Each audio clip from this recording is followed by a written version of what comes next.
तो इसी तरह सहाफ़ी हजरात ने हमारे साथ बहुत सारा तावन किया और कुछ पटवार यंग जर्नलिस्ट एसोसिएशन में उन्होंने बड़ी अच्छी परफॉर्मेंस दी पूरा साल की। तो उसके हवाले से कुछ सीनियर हैं जो human rights protection organisation madam Hafsa Saeed की तरफ से आपके लिए जा रहे हैं, जिसमें सबसे पहले जा रहे हैं एग्जीक्यूटिव मेंबर खुनैस और ईमान को।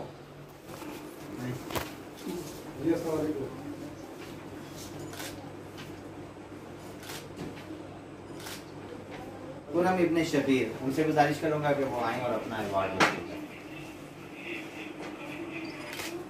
इसको व्हाट्सएप बना के भेजें मुझे सर, या मेल कर दें। इस प्रोग्राम के रौनक हमारी सबसे प्यारी शख्सियत सदर अनवारुल हक मुगल साहब से गुजारिश करूंगा कि वो स्टेज पर आएं और अपना अवार्ड लें।